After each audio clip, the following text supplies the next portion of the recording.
Hello, readers by eyes and by ears. This is Mari Chan, and welcome back to my channel. Today, this is another episode of Should You Read This Danmei, or Memorable Moments in Chinese BL. So, of course, you guys can see we are taking a look at the Scum Villain's Self-Saving System, also known as 人渣反派自救系统 by Mò Xiāng Tóng Xiù, or simply MXTX. This is one of the books that is in my top 5, and if you're on my Patreon, you are getting an exclusive reading of this starting in January of 2026, and one chapter will be released every single day. Nevertheless, I thought, why not give everyone a little bit of a taste of SVSSS to see if it's something you would like to read? So, of course, we're not covering an entire chapter, but we are covering Chapter 1, the very opening page 9, to page 21. Enjoy. Chapter 1, Scum. Proud Immortal Demon Way was a male power fantasy of a Stallion novel. To be more specific, Proud Immortal Demon Way was a monster-fighting, escapist cultivation novel with an incomparably ridiculous length, a golden finger that broke every rule, and a harem size nearing 3 digits, seeing as every single female character fell for the protagonist. The year's hottest Stallion novel. There was no other. The male lead of this novel, Binghe, was neither the kind who started heroic and invincible, like a proud dragon of the heavens, nor the kind who was a loser, a good-for-nothing without merit. Yet he managed to trend with tens of thousands of readers on Zhongdian literature, inspiring countless other male fantasy novels to follow in his footsteps. He was the kind of lead who was pitch black, dark, and vicious, though before his heart blackened, he was the kind who suffered misery after misery. Next, let a veteran reader of this novel, Shen Yuan, omit the countless fan-servicey details and concisely summarize the million-word epic for everyone. Immediately after birth, Binghe was abandoned by his parents, swaddled in white cloth, and put in a wooden basin that was lowered into the Luo River. This occurred on the coldest day of the year, and it was only thanks to fishermen pulling him out of the water that he didn't freeze to death as a baby. Because he'd been drifting along the Luo in the season when it was choked with thin ice, he was given the name Binghe. Binghe spent his early years wandering the streets, hungry and cold, a dreary childhood. A washerman woman who worked for a wealthy family took pity on him, and since she had no children of her own, she adopted and raised him as her own. Mother and son were poor, and they suffered much humiliation at the hands of their rich patrons. Growing up in such an unhealthy environment became the foundation of Binghe's future twisted personality post-darkening, his inclinations to fight over every scrap, seek revenge for the smallest grievance, and hide murderous intent behind a smile. Once, he withstood the beatings of the family's young masters for a bowl of lukewarm meat congee. In the end, he was too late, and he failed to give his adopted mother even a single taste before she died. By complete coincidence, he was selected for training by one of the cultivation world's 4 great sects, Qingqiu Mountain. There, he apprenticed under the Shu Ya sword, Qingqiu. Binghe thought he could finally start down the righteous path. He couldn't have expected that Qingqiu was fair without but foul within, trash of the lowest caliber. Qingqiu was jealous of Binghe's unparalleled and exceptional talent, and he secretly feared his disciple, whose cultivation improved by leaps and bounds every day. He always found new ways to taunt and demean Binghe, even enlisting the boy's peers to belittle him. Throughout these years of studying, Binghe endured every humiliation. It was another heart-wrenching arc in his story, filled with blood and tears. After much difficulty, Binghe managed to turn 17, at which point he finally participated in the event the cultivation world held once every 4 years, the Immortal Alliance Conference. However, at the conference, Binghe fell victim to Qingqiu's scheming, and he tumbled into a crack in the boundary between the heaven and demon realms, the endless abyss. That's right. Only then did the story truly begin. Not only did Binghe survive, but within the endless abyss, he found his personal sword, the peerless mystical blade Xin Mo. He also learned the truth of his origins. As it turned out, Luo Binghe had been born to the demon realm's saintly ruler and a woman of the human realm. Within his veins flowed the blood of the ancient heaven-fallen demons as well as that of the human race. His birth father, Qianlong Juan, had been sealed beneath a great mountain, trapped for all eternity. His birth mother had been a disciple from a righteous cultivation sect, but shortly following Qianlong Juan's sealing, she had been expelled on suspicion of having secret ties to demons. She had died from a postpartum hemorrhage after giving birth to Luo Binghe, but prior to her death, she had set her son adrift from the lonely ship she'd birthed him on. It was the only way she had been able to give Luo Binghe a chance to survive. Luo Binghe used Xin Mo to release his body's soul on his demonic blood. Then, within the dark abyss, he single-mindedly cultivated and enlightened himself to otherworldly techniques before heading back to Cangqiu Mountain Sect.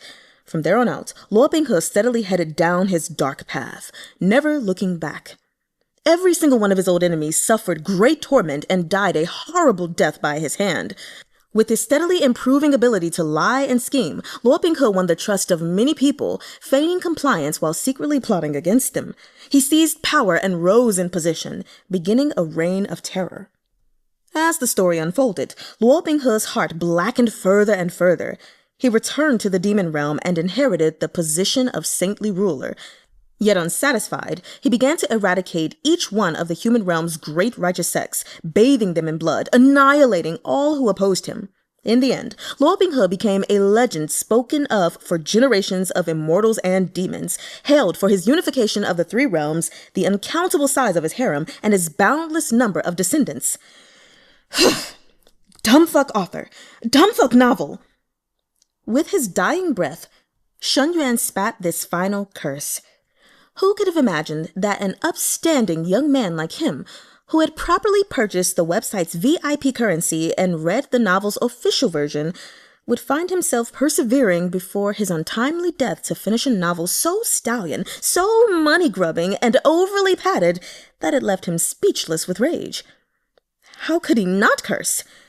Proud Immortal Demon Way, by airplane shooting towards the sky.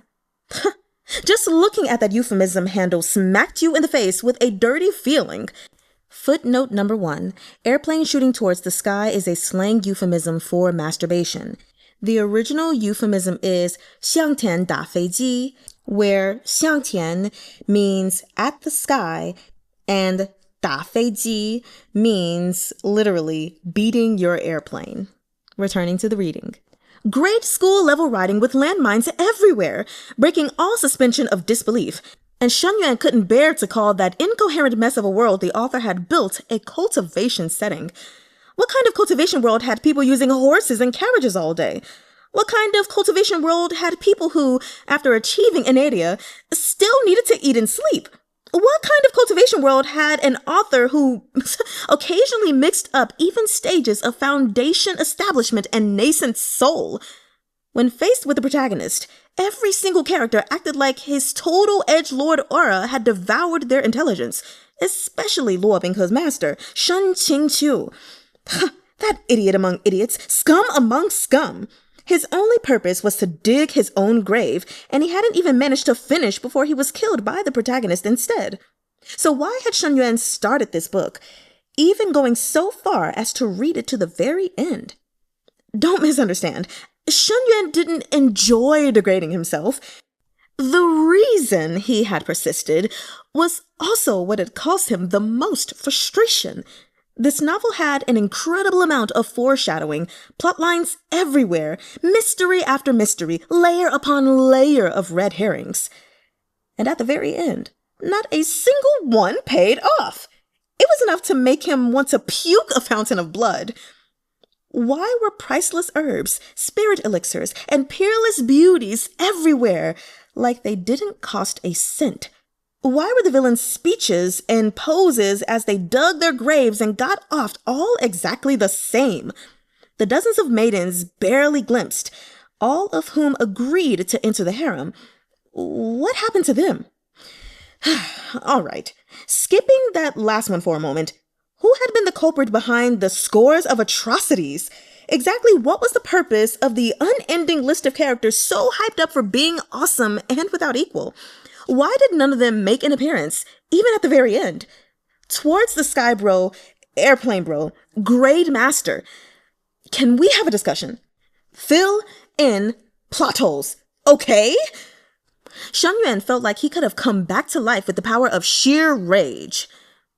In the endless darkness, a mechanical voice sounded by his ear. Activation code. Dumb fuck author. Dumb fuck novel. System automatically triggered. The tone reminded him of Google Translate. Who's this? Shen Yuan looked around. It seemed like he was floating in a virtual space, one so dark that he couldn't see his hand before him. The voice came from all directions. Welcome to the system. This system operates in line with the design concept, you can, you up, no can, no BB. Footnote number 2.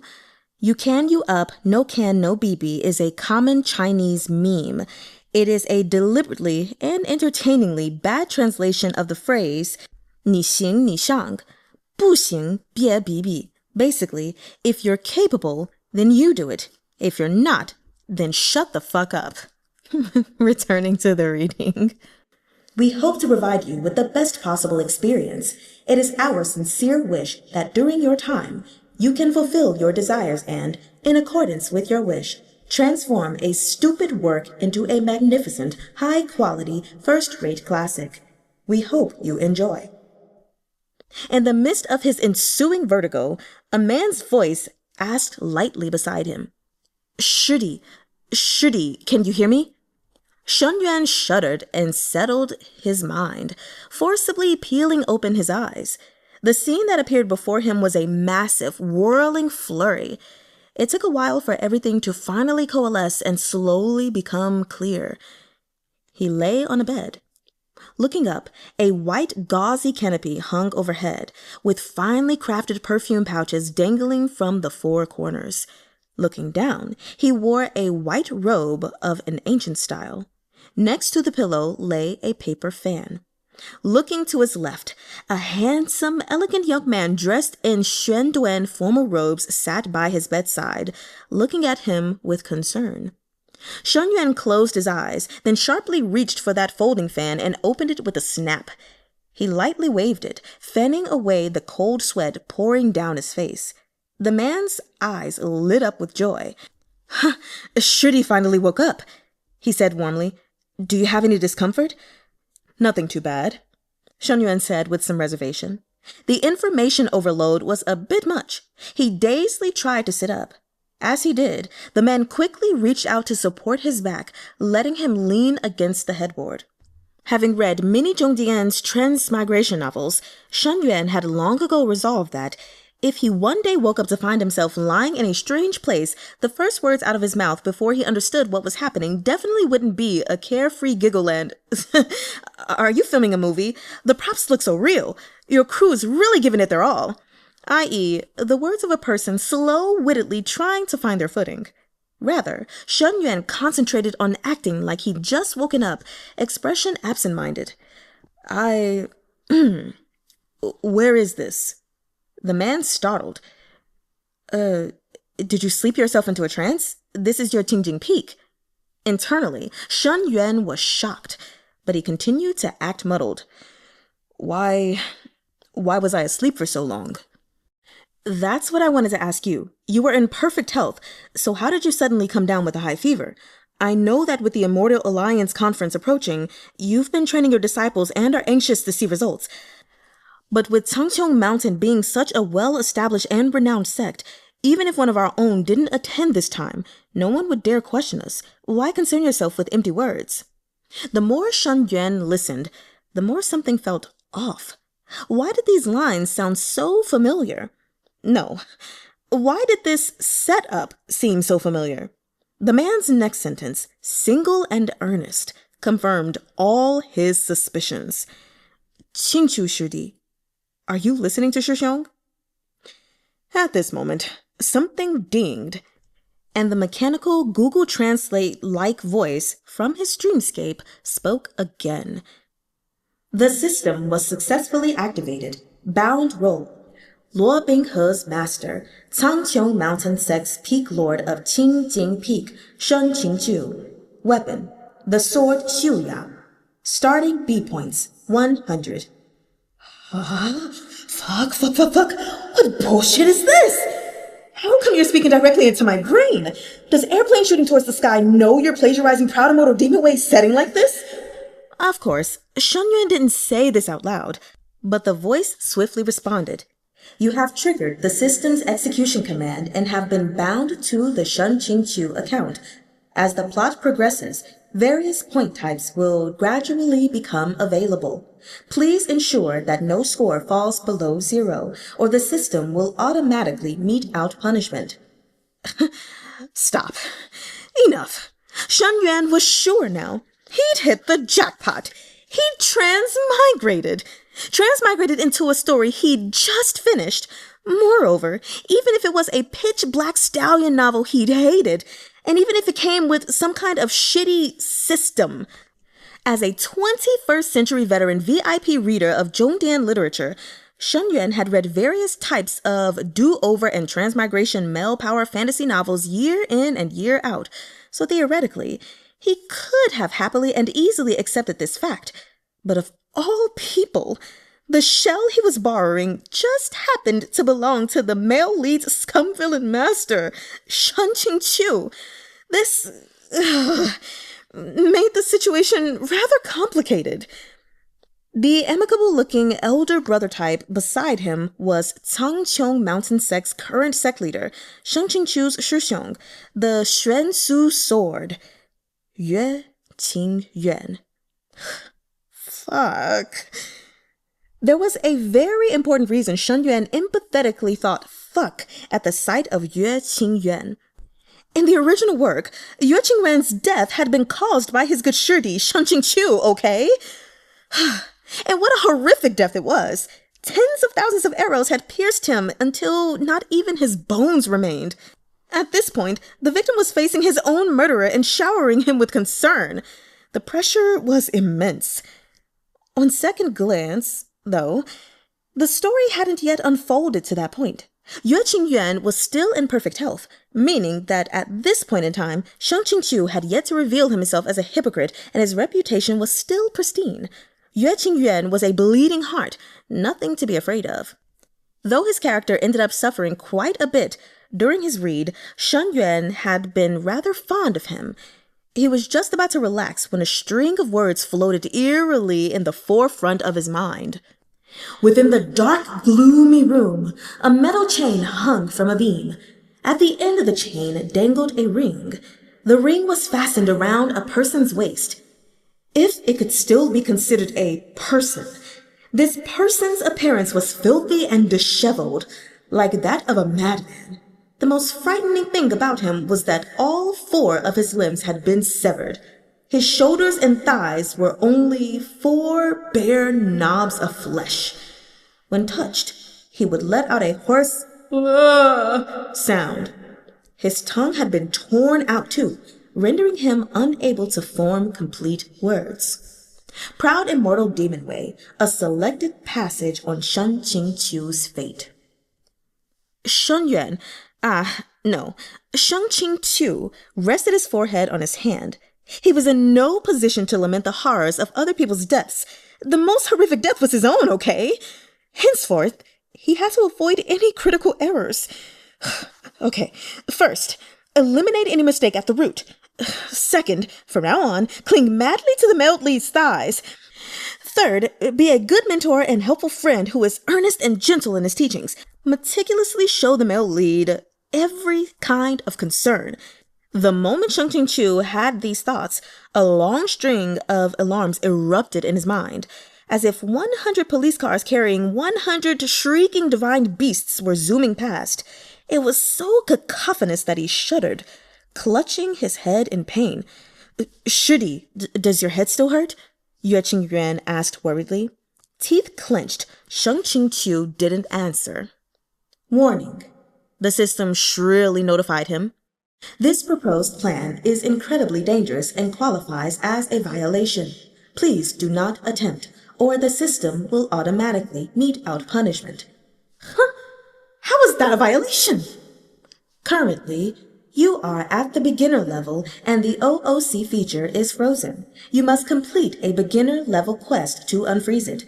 Before unfreezing, any act in violation of the original Qingqiu character settings will result in a deduction of a fixed number of B points. As a semi-otaku, Qingqiu had seen a number of fan work-related terms here and there. You know what I mean. So, of course, he knew the definition of OOC, adjective, acronym for out of character, defined as breaking character or acting in a way inconsistent with the character's canonical personality. In other words, before that whatever feature gets unfrozen, my behavior and actions can't differ from what Qingqiu would do? Correct. The system had already let him transmigrate into Qingqiu's shell, replacing him, but it still cared about a detail like being OOC? You just said something about how the points can't fall below 0. If they do, what happens? You will automatically be deported back to your original world. Original world? But in Shen Yuan's original world, his body had already expired. In other words, if he lost all his B or whatever points, what awaited him was, in short, death. Well, if he just ignored the male lead and avoided doing anything, things would be fine, right? He raised his head and scanned the room, but among the disciples waiting on him by his bedside, he didn't see anyone that matched Luo Binghe's description. Feigning unconcern, he said, "Where's Luo Binghe?" Yue Qingyuan paused, giving him a strange look. Qingqiu remained straight-faced, but was secretly filled with glee. Was it possible that the time wasn't ripe? That the male lead had yet to apprentice the Tangxiong mountain sect? Shudi, don't be angry, said Yue Qingyuan. An ominous premonition stirred in Qingqiu's heart. Yue Qingyuan sighed. I know you don't like him, but that child's already worked hard enough, and he hasn't made any significant mistakes. Don't punish him any further, all right? Hearing this, Qingqiu's lips went dry. He wet them and said, You can just say it. Where is he? Yue Qingyuan was silent for a moment. Whenever you finish stringing him up and beating him, haven't you always shut him in the woodshed? Qingqiu's vision went dark. All right, folks, so there you have it. Just a little sneak peek into SVSSS, one of my top 5 favorite Danmei of all time. Honestly, this series is just so unserious. Even in its more serious moments, I just can't not be serious. I cannot. Anyway, hopefully this intrigues you and makes you want to continue reading, because it is truly an amazing story. And if you don't want to read at this current moment and maybe you want to wait, you can definitely join me on Patreon and in the month of January, get a chapter a day. So anyway, I wish you all the best. And of course, we wish our beloved Shen Yuan the best as well as the Scum villain of Proud Immortal Demon Way. So I hope you all have an excellent day and or night. And well, I Niemann.